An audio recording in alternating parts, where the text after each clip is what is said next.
Welcome back. Last week, we talked about how to plan your 2026 emails differently, starting with inspiration, a little AI help, and really listening to what your customers are telling you.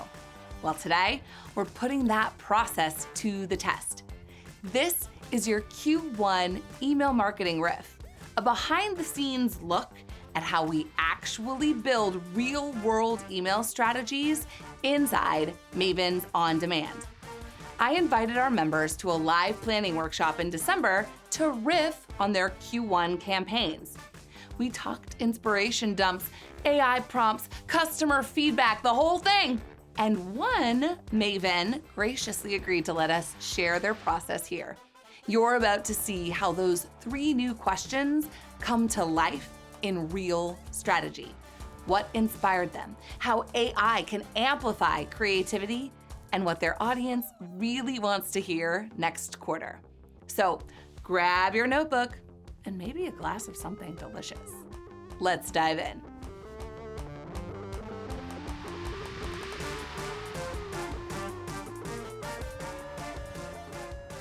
Okay, Ken shared a few. Travel, gardening, and events that customers loved. Ken, you are the king of events that customers love. I love travel and gardening though. Just personally, you're getting lit up by those things. But think about that as a brand whose initials are in the name of your winery, right? K and M, Ken and Maro. Like tying in what's lighting you up to something that you share with your consumers is a potential theme for your consumer communications in this year that's coming up. And you even mentioned like tying the theme to the consumer. What if spring was all about like you had like a yearly theme that was just like adventure as like the linchpin, and like a wine tied to a place you've been, right? Like if I had to drink any of our K&M wines on a trip, or like when I went to Sicily, this is, and I know you're doing some cool trips this year, but like when I went to Sicily, this was like what we experienced. This is the vibe. And this is the K&M wine that seems like it's the most aligned with that, just as an idea. Or gardening, like if you're having your, like how many people just nerd out on gardening? This is not for me, by the way. I get excited about gardening. I think it's an awesome idea, but then the actual doing of the gardening, I'm like, I just don't want to do it. So anyways, but what if there's probably a bunch of people on your list that would be like easy gardening tips from Ken as like a theme every like other email would be awesome for them. Natalie shares summer events, opening the tasting room as an art gallery to showcase a local artist each season, hiring my little brother. I love it. Finally getting our holiday gifting framework built. Hey, get it, mama. And our super successful Black Friday. Okay, that gave me actual goosebumps. So nailed it. And Natalie, forgive me if I'm wrong, but I'm pretty sure you were the one that was like, we had a lot of first time buyers from our Black Friday, which is also speaking to like converting the lurkers on an email list is a big win. And you should feel so awesome about that. So finding, okay, what do I think it was about the offer or the way it was presented that got so many of my fence sitters to hop on down into where the water is fine in my wine. Like, what are those things? And could any of these things that felt really good in your business be amplified in 2026? Now that's like the juice, right? Like, what about all of these little things feels like, okay, I could layer this in now for 2026 and win. And there's a lot of room in the middle for using AI the right way as almost like a marketing assistant. It's great when you know how to prompt it, but it is not a tool that I recommend we just blindly copy paste or abdicate our ideation to. Oh my God, it's helped me learn how to code for our website. Heck yes, Natalie. That is wonderful. Just high fives all around. But when we let's say you sat down and you did your inspiration dump and you were like, it was one item and I feel very empty. Well, maybe Chat GPT, who refers to me as Millionairica, which I love, maybe Chat GPT could help with some additional ideas that we can't see or we aren't able to get to with our frame of reference or what we had for breakfast this morning. And so I am now going to ask one of you to tell me your one goal or theme for Q1, and we are going to ask ChatGPT to help us come up with some must-win email campaigns for Q1 based on that goal. I'm a winery in the Willamette who wants to focus on engaging with our out-of-state subscribers more effectively in Q1 of 2026. I'm inspired by travel, gardening, and highly engaging customer events. Plus, we get a lot of great feedback on our food and wine events. See what I'm doing? I'm like giving them all the backstory. Can you give me 10 email campaign or email automation concepts to consider rolling out with in 2026, January through March, with one goal for each campaign and a measurable that I can use to tell if the campaign was successful. Now, that was a lot. That prompt was a lot, but the reason I want to do that way is to give AI enough context to get me closer to something I might actually use. So we defined who we are. We defined our goal. We shared something about just personal inspiration and what our consumers are telling us. And then we gave it specifics to give us back, right? We want 10 email campaign or email automation concepts to consider, a goal for each, and a measurable I can use to tell if it was successful. Like, I'm just going to copy and paste this like Mad Libs into the chat just in case you guys want to use it for your own efforts. And let's see what happens. 10, 9, 8, 7, 6, 5, 4, 3, 2, 1. Okay, it's still going, but okay. I never read this kind of stuff. All right, so 10 ideas. Start the year with a taste of Willamette. Campaign type, seasonal kickoff. Angle, transport them to Oregon's cool climate calm with a sensory, almost travel brochure vibe. Increase early Q1 online sales with a measurable of revenue per recipient from out-of-state subscribers. Well, that's specific. Plan your spring wine trip, a mini guide, travel inspiration with itineraries, increase visitation intent and bookings, click-throughs on plan your visit. Okay. Your first sip of spring, pre-release teas, pre-launch warm-up or pre-release automation, invite-only access for out-of-state subscribers to preview early spring releases. Waitlist signups. Ken's already got the framework for getting people on a wait list or an early access list. Garden party. Oh, garden party. That's fun. What's growing in Willamette? Educational storytelling campaign or 3-part drip.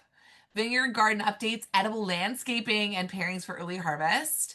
Strengthen emotional connection with the brand, which is measured by replies. I love anything that's measured by replies. In fact, today's Daily Spark, which I haven't yet posted on Instagram, is going to be about getting people to actually reply to your email with their ideas, engaging actually one-on-one with email marketing. The virtual table, event driven, a beautifully packaged virtual tasting designed specifically for your out-of-state fans who can't join on site. The goal is selling virtual tasting kits with the conversion rate from email to kit purchase. You're measurable. Okay, so again, this is looking at like, oh, if I have this idea now, what do I have to put in place between now and when I want to launch this? This doesn't have to be a Q1 initiative, Ken, but if you want to play around with some virtual tasting kits, I've seen a lot of wineries use these to their advantage. Alta Colina in Paso Robles, Tablas Creek in Paso Robles. They have these like World of Wine, whatever, like bundles that give people just a taste. And they're getting good results with them in terms of either like previewing wines to wine club members or sharing a sample with people before they have to go deeper. I don't know if it's World of Wine, but I think it's World of Wine. Willamette Winter Weekends, Travel Warm Up, Food and Wine Lovers Club, Lead Up Nurture. I mean, look at I'm going to copy and paste these and send them to you. And then, of course, because ChatGPT never leaves the conversation loop empty, they're not like, here you are. They're like, now I could turn these into strategy briefs. I can draft a full Q1 email calendar that you could run, build the content outlines and hooks so you can take these straight into a photo shoot or a copy doc. I love it. Who else wants to go? Is this fun for you guys or do you hate it? Because I really like, I would never use this cart block. I wouldn't just be like copy and paste, plug it in, but it helps me see angles that I wouldn't have thought of off the, like garden party is so fun. Ha, I'm done for Q1. Of course you're already done, but maybe some of these layer in for Q2. But my challenge to you is to use AI strategically as a part of your Q1 planning. So maybe you're using ChatGPT for subject line support. Maybe you're using it to help you brainstorm campaigns, but using AI strategically with thoughtful prompts can help you leapfrog the ideation process and get more winners on your calendar faster.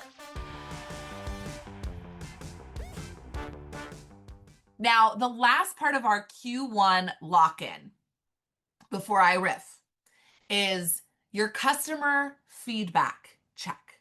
So this might have come up in your inspiration dump, but I want you to think about and drop one or two things in the chat to tell me you're actually doing this. What did your customers love in this period?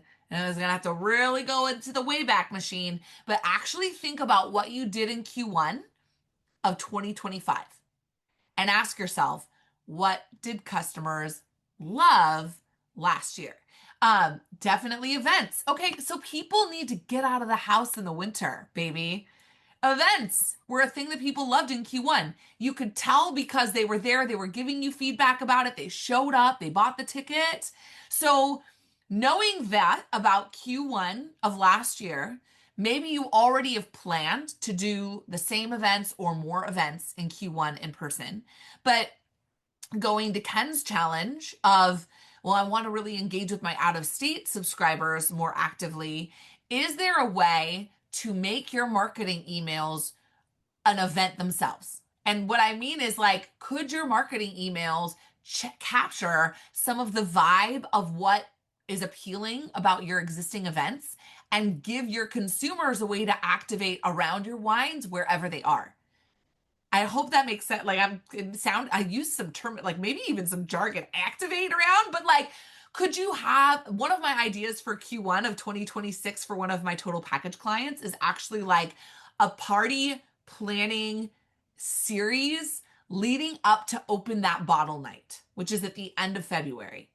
And so instead of just being like, get your wines for open that bottle night, it's like, you might already have some wines. And so instead it's like, open that bottle night is this day. You're going to throw a party. Here's the stuff you need to do to get ready. And it's like, who's on the invite list? Like curate the people you want to host.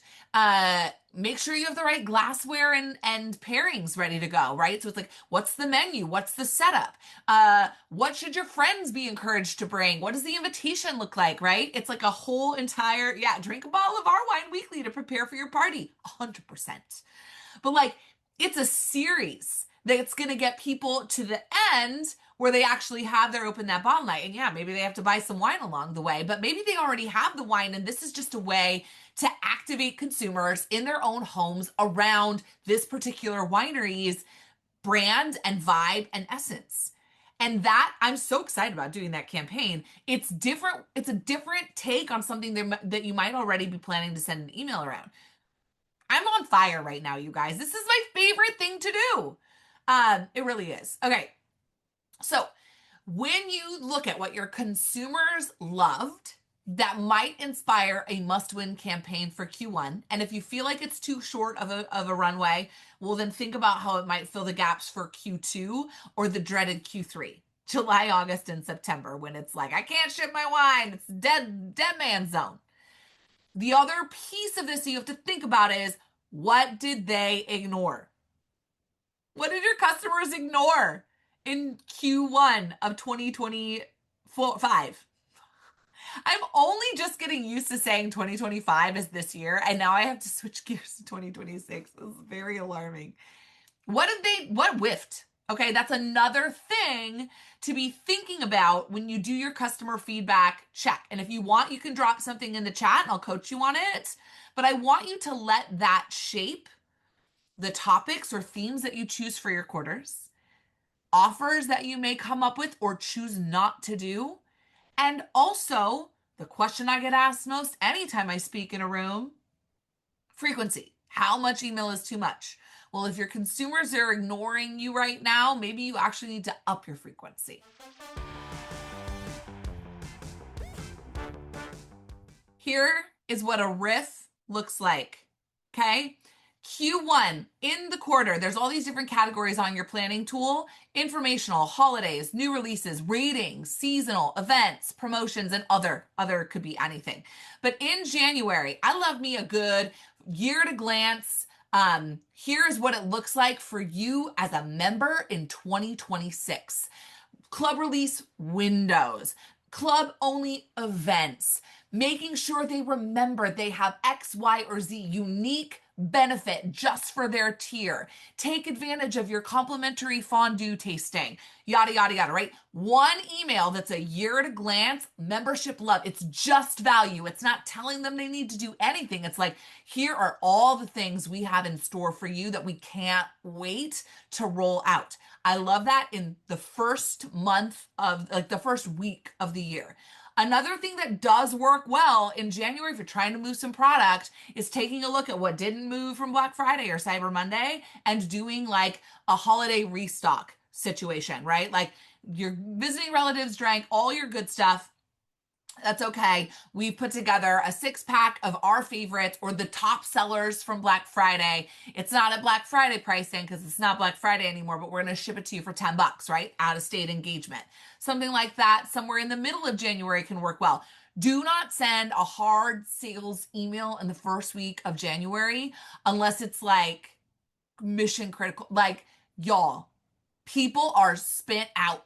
Okay. So try to focus more on delivering and giving value in the early part of January, and then mid-January, MLK and beyond. That's when you can start to do some more of the like promotional email stuff.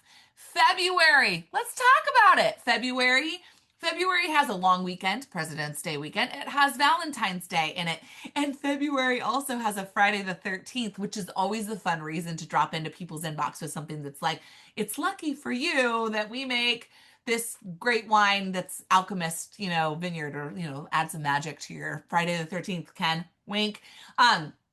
Sometimes February also includes like a leap year, but this year in February, there's all of that. And so doing something that centers around romance, in-person experiences, getaways, right? Your romantic getaway starring My Winery's sparkling wine release. If you have sparkling, talk about it in February. Some wineries choose to release their rosé in February. February is also a great month for a win-back campaign for canceled members. People that loved you in the past but had to leave your club for whatever reason, or people who loved you in the past but haven't bought from you in a while. It's like, let's rekindle our romance. Here's a special invitation to enjoy member pricing on your next order, or rejoin our club in advance of the March allocation so you never miss another release of something that you love again. Okay, so February is about love and sparkling and maybe like long weekend getaways, chasing the warm weather, maybe like getting away for the long weekend. Here are some wines you wouldn't necessarily think about for that period of time, right? I'm still riffing. March, spring, March madness. We start to look at Easter's like really early in April this year. So if you wanted to, if it ties in and makes sense for your business, if you're doing a food and wine theme, you could do something that's like Easter brunch pairings or Easter ham pairing. I don't know if that's something people do, but if that's a vibe that you line up with, Easter's early in April this year, which means you need to be in their inboxes about it for getting wine and time in mid-March. March is also spring break. So sometimes it's spring break. So you could do something about that in the month of March. What else in March? March Madness, Magnum's Madness. Let's see, there's also another Friday the 13th in March right there. I like to do, it's also International Women's History Month. And so that's a great time, if you don't do it any other time of the year, to highlight the women who are involved in your business and give them some love.